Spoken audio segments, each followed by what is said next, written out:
Assalamualaikum warahmatullahi wabarakatuh. Pemirsa, kasus keracunan setelah menyantap makan bergizi gratis terus berulang. Dinas Kesehatan Kota Bandung, Jawa Barat melaporkan sebanyak 342 siswa SMP Negeri 35 Kota Bandung mengalami gejala keracunan makanan setelah menyantap makan gratis yang merupakan program Presiden Prabowo Subianto pada hari Selasa 29 April 2025. Nah, bagaimana lebih jelasnya, kita akan bahasnya bersama Bung Yuwana Triutomo. Ini beliau adalah Direktur TEPI. Assalamualaikum Bung Yuwana. Waalaikumsalam warahmatullahi wabarakatuh, Bung Ya, Bung, Nanang. luar biasa. Bung, ini ada kasus keracunan lagi MPG ya. Jadi kenapa kok ini terus terjadi dari satu kasus ke kasus lainnya? Ini jelasnya gimana, Bung? Baik, Bung Nanang, raditu billahi robba, wabil islami dina, wabi muhammadin nabiyya wa rasulah, Robi zidni ilma warzuqni fahma, Robi syurah li sodri wa yasir li amri, wahlul uqdatam min lisani yafqahu qawli, amma ba'd. Jadi memang kasus keracunan massal ya pada program makan bergizi gratis, program MBG yang seperti yang terjadi di tadi Bung Nanang sebutkan di SMP Negeri 35 Kota Bandung sebanyak 342 siswa terdampak itu merupakan hal yang sangat serius sebetulnya Bung Nanang dan sangat mengkhawatirkan. Mengingat program ini kan sebetulnya mulia ya, meningkatkan gizi anak-anak Indonesia ini program mulia sesuai tugas negara ya. Kalau dalam Islam itu kan al-imamu ra'in wa huwa mas'ulun an ra'iyatihi. Jadi penguasa itu penggembala yang kemudian dia mengurusi urusan umatnya, ngurusi urusan rakyat, termasuk dalam hal ini memberi makan itu. Sebenarnya ini program yang mulia. Tapi ya itu tadi, dengan adanya insiden keracunan massal ini menunjukkan adanya kelemahan dalam sistem pelaksanaannya ya, khususnya pengawasan mutu, pengawasan rantai distribusi makanan, dan yang paling penting adalah keamanan pangan itu sendiri. Jadi memang harus ada tindakan segera sebagai bentuk tanggung jawab dan transparansi pemerintah ya, terutama pemerintah pusat dan pemerintah daerah ya, khususnya yang terjadi di daerah Jawa Barat itu.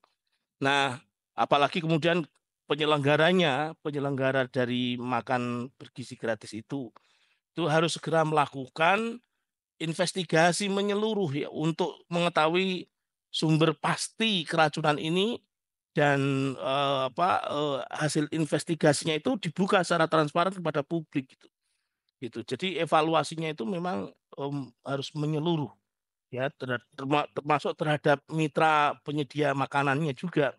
Itu harus dilakukan audit ketat terhadap semua pihak yang terlibat ya, penyediaan dan distribusi makanan ini ya, dapur cateringnya, logistik, terus distribusi akhir ke sekolah ya. Kemudian perlu juga ada peninjauan ulang SOP keamanan pangan ya, standar operating prosedurnya itu terkait dengan keamanan makanan. Dalam hal ini program MPG ini harus diperbarui, harus diperketat ya, mencakup bahkan uji laboratorium kalau perlu ya secara rutin ya. Perlu juga ada pelatihan higienitas bagi petugas ya, lebih-lebih terkait dengan standar halalnya dari hulu sampai hilir.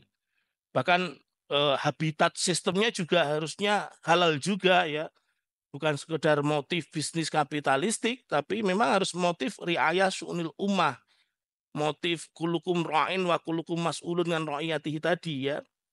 Dan tentu ekosistem yang halal ini hanya ada di sistem kehidupan yang memakai syariat Islam.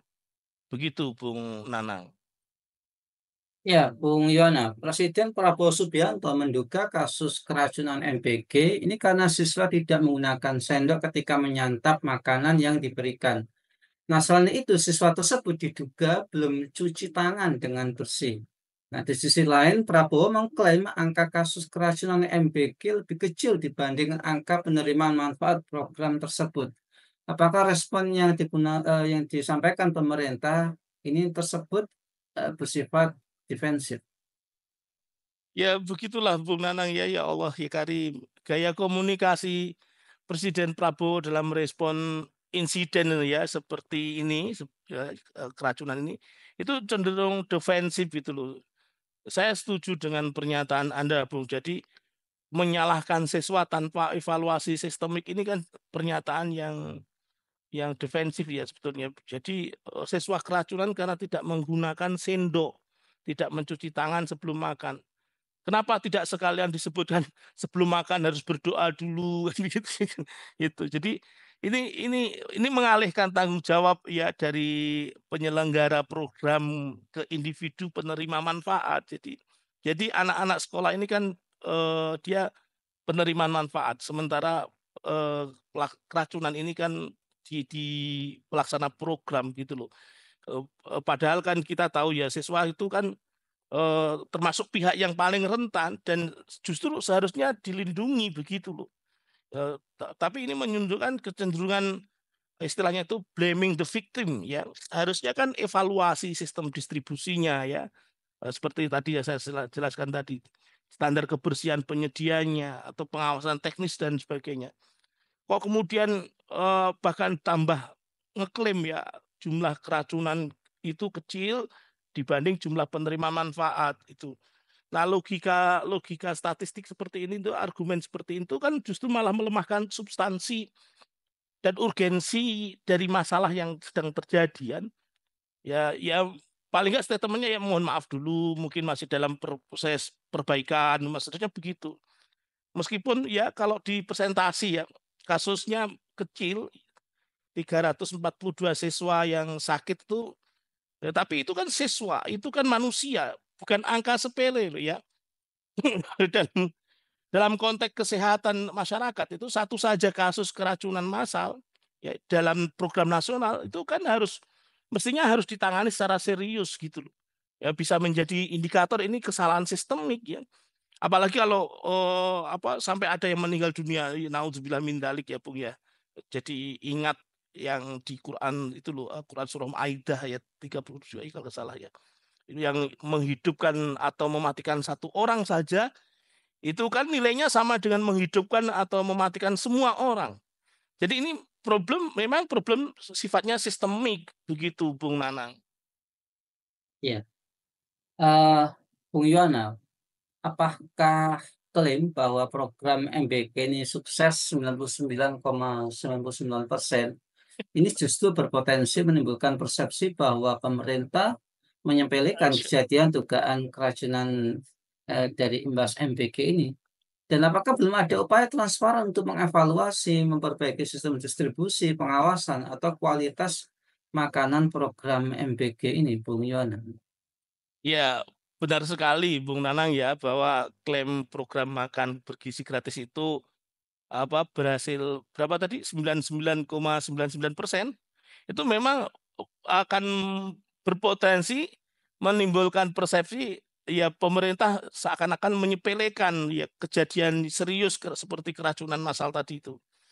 Dalam komunikasi publik memang pernyataan seperti itu cenderung defensif gitu loh. Jadi justru malah bisa memperburuk kepercayaan masyarakat pada pemerintah itu.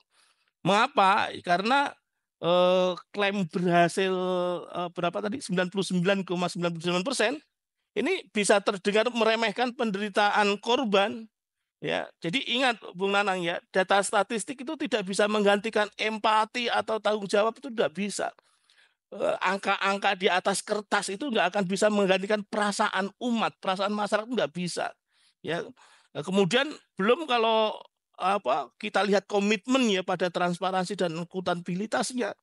Sepertinya memang belum ada laporan investigasi terbuka ya, audit publik atau rilis resmi itu sepertinya belum ada ya. Termasuk vendor mana yang bertanggung jawab dalam kasus keracunan ini ya, termasuk juga prosedur pengawasannya, pengawasan keamanan pangan seperti apa yang diterapkan.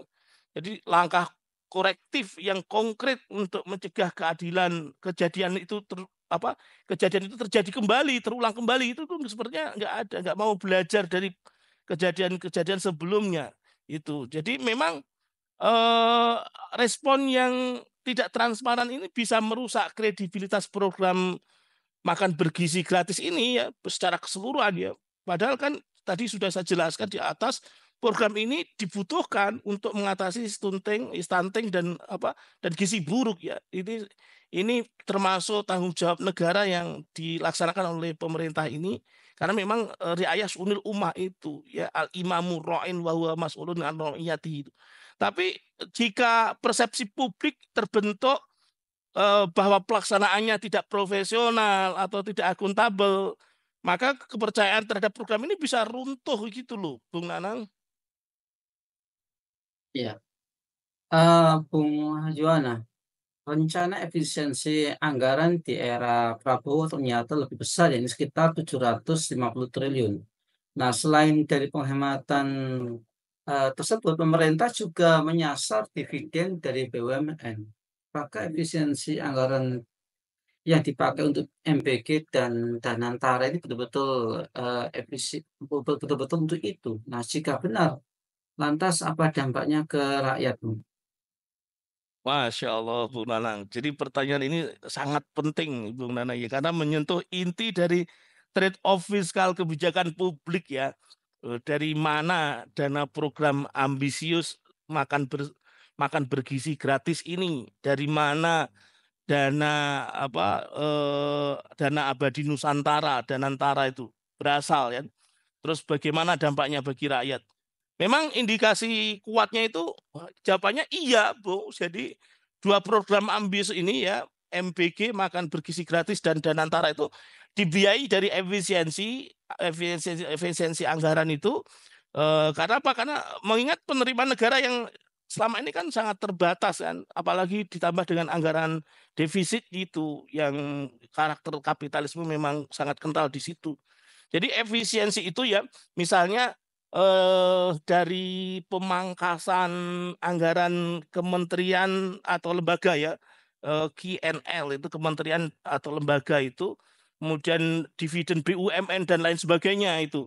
Jadi kalau melihat track record pengelolaan 2 program ini, Bung Nanang ya, bisa jadi dampak ke masyarakat akan semakin berat ya, terutama pada layanan-layanan publik ya, misalnya pendidikan ya, termasuk berefek kepada anggaran riset yang di BRIN misalnya, atau transportasi, termasuk listrik ya, yang layanan-layanan publik itu, kesehatan, termasuk kasus keracunan ini kan kasus kesehatan sebetulnya kan, itu dan sebagainya. Harusnya ya, Bung Nanang ya, memang harusnya pemerintah itu berani gitu loh melakukan kontrak ulang ya atas pengelolaan sumber daya alam yang melimpah di negeri ini, karena keterbatasan biaya itu nggak akan bisa diselesaikan secara tuntas kalau hanya dengan try and error, coba-coba program dengan efisiensi dan lain sebagainya. Kita itu punya sumber daya alam yang melimpah di negeri ini, batu bara, nikel dan lain sebagainya. Itu sementara itu dikuasai oleh asing gitu loh, oleh swasta, swasta asing lagi. Harusnya berani melakukan kontrak ulang atas pengelolaan sumber daya alam itu, sehingga negara tidak akan kekurangan uang lagi. Negara bisa kaya raya untuk bisa memberi makan siang gratis bergizi.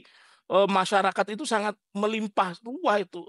Jadi memang harusnya ini waktunya ya, waktunya ini momentum sebetulnya, apalagi terkait dengan perang dagang Amerika dengan Cina itu, ini harusnya kita itu saatnya momentum untuk meninggalkan kapitalisme itu, Bung Nanang, dan tentu solusinya adalah dengan menerapkan sistem Islam itu, Bung Nanang. Jadi begitu, Bung Nanang. Wallahu a'lam bishawab. Begitu, Bung Baik, Nanang. baik, terima kasih Bung Yuwana atas pemaparannya. Semoga Bung Yuwana sekeluarga senantiasa dalam perlindungan Allah Subhanahu wa taala. Amin. Baiklah, para pemirsa Kabar Petang yang dirahmati oleh Allah, demikianlah program kita untuk hari ini. Jangan lupa untuk subscribe, like, komen, dan share sebanyak-banyaknya. Semoga menjadi amal kebaikan kita di dunia maupun di akhirat. Saya Nano Setiawan undur diri. Sampai jumpa di lain kesempatan dan wassalamualaikum warahmatullahi wabarakatuh.